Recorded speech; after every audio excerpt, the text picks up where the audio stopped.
അങ്ങനെ 45 ദിവസം annual vacation കഴിഞ്ഞ് ടീച്ചേഴ്സിന്റെ റീജോയിനിങ് ഡേ ആയി. അതുകൊണ്ട് ഇന്ന് എല്ലാ ടീച്ചേഴ്സിനെയും കാണാം. സബ്ജക്ട് ടീച്ചേഴ്സ് അവരുടെ ലെസൺ പ്ലാനുകളും വർക്ക്ഷീറ്റുകളുടെ പിന്നാലെയാവും. നമുക്കാണെങ്കിൽ ആനുവൽ ഡേ പ്രിപ്പറേഷൻസും അതിന് മുൻപുള്ള ഇവന്റ്സും പ്ലാൻ ചെയ്യണം.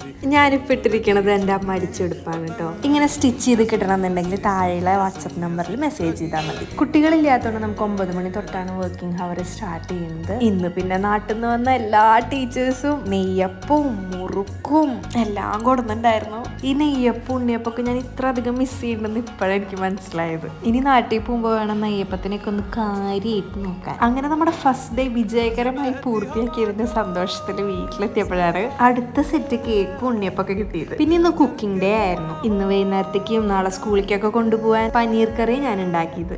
ഇപ്പൊ എത്ര സമയമില്ല എന്ന് വെച്ചാൽ നമ്മുടെ കോർണേഷ്യ ബീച്ച് ഒരു റൗണ്ടെങ്കിലും നടക്കാണ്ട് ഞാൻ ഉറങ്ങാറില്ല. അപ്പൊ പിന്നെ മൈൻഡ് റിലാക്സ്ഡ് ആവും ബോഡി.